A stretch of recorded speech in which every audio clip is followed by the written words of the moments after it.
بسم اللہ والحمد للہ والصلاة والسلام علی رسول اللہ اما بعد۔ ناظرین کرام، روزہ ایک عظیم عبادت ہے۔ اللہ جل شانہ قرآن مجید کے اندر ارشاد فرماتے ہیں، یا ایہا الذین آمنوا کتب علیکم الصیام کما کتب علی الذین من قبلکم لعلکم تتقون۔ اے ایمان والو، تم پر روزوں کو فرض کر دیا گیا ہے جیسا کہ تم سے پہلے امتوں پر روزہ فرض کیا گیا تھا تاکہ تم تقوی اختیار کرو۔ روزے کا بنیادی مقصد تقوی کا حصول ہے۔ تقوی کا معنی کہ آدمی اللہ سے ڈر جائے اور جن کاموں کا اللہ نے حکم دیا ہے ان کاموں کو بجا لائے اور جن کاموں سے روکا ہے ان سے باز آ جائے۔ ناظرین اکرام، روزے کے بے شمار فضائل ہیں۔ سب سے پہلی فضیلت جو اس آیت کے اندر بیان کی گئی کہ روزہ صرف اس امت پر فرض نہیں کیا گیا بلکہ پچھلی تمام امتوں پر بھی اللہ رب العزت نے روزے کو فرض کیا تھا۔ دوسری فضیلت روزے کی کہ اس روزے کے ذریعے انسان اپنے گناہوں کی بخشش طلب کرتا ہے، اس کے گناہ معاف کیے جاتے ہیں۔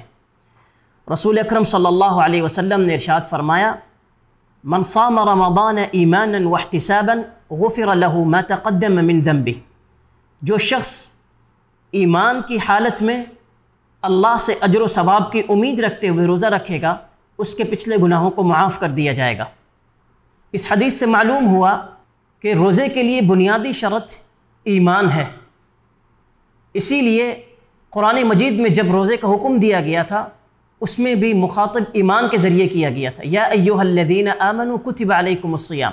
اس حدیث میں بھی رسول اکرم صلی اللہ علیہ وسلم نے ارشاد فرمایا، من صام رمضان ایمانا، جو ایمان کی حالت میں روزہ رکھے گا اللہ رب العزت اس کے پچھلے گناہوں کو معاف کر دیں گے۔ رسول اکرم صلی اللہ علیہ وسلم نے ارشاد فرمایا، 5 نمازیں، ایک جمعہ سے دوسرا جمعہ، ایک رمضان سے دوسرا رمضان، ان کے درمیان کیے جانے والے گناہوں کا کفارہ بن جاتا ہے۔ شرط یہ ہے کہ آدمی جو ہے وہ کبائر سے اجتناب کرے۔ روزے کی تیسری فضیلت کہ روزے کا اجر اور ثواب جو ہے یہ بے حساب ہے، یہ متعین نہیں ہے۔ رسول اکرم صلی اللہ علیہ وسلم نے ارشاد فرمایا، حدیث قدسی ہے، اللہ رب العزت ارشاد فرماتے ہیں کہ ابن آدم کا ہر عمل اس کے لیے ہے سوائے روزے کے، کہ روزہ یہ اللہ کے لیے رکھتا ہے تو اس کا اجر اور ثواب اللہ ہی دیں گے۔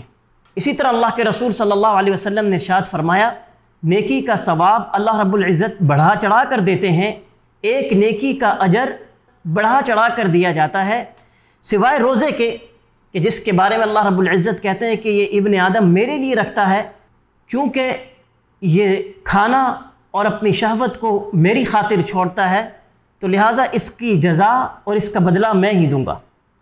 تو اللہ رب العزت نے روزے کو اپنے لیے خاص کر لیا ہے۔ باقی تمام اعمالوں کا اجر اور ثواب اللہ نے ان اعمال پر متعین کر دیا ہے سوائے روزے کے، کہ اللہ رب العزت نے روزے کو اپنے لیے خاص کر دیا ہے اور فرمایا وَأَنَا أَجْزِي بِهِ، کہ روزے کا بدلہ میں دوں گا۔ روزہ کیا ہے؟ روزہ اللہ کی اطاعت پر صبر کرنا۔ روزہ کیا ہے؟ اللہ نے جن چیزوں سے روکا ہے ان چیزوں سے باز آ جانا۔ روزہ کیا ہے؟ کہ آدمی اللہ کے فیصلوں پر راضی ہو جائے، بھوک اور پیاس کو برداشت کرے۔ انما یوفی الصابرون اجرہم بغیر حساب، جو صبر کرتا ہے اللہ رب العزت اس کا اجر جو ہے وہ بغیر حساب اور کتاب کے دیتے ہیں۔ اسی طرح روزے کی فضیلت رسول اکرم صلی اللہ علیہ وسلم نے ارشاد فرمایا، الصوم جنۃ، کہ روزہ ڈھال ہے۔ روزہ آدمی کو گناہوں سے بچاتا ہے، روزہ آدمی کو جہنم سے بچائے گا۔ اللہ سے دعا ہے کہ اللہ تعالی ہمیں اس روزے کی اہمیت کو پہچاننے کی اور اس ماہ رمضان میں کثرت سے روزے کا اہتمام کرنے کی توفیق عنایت فرمائے۔ وآخر دعوانا ان الحمد للہ رب العالمین، والسلام علیکم ورحمۃ اللہ وبرکاتہ۔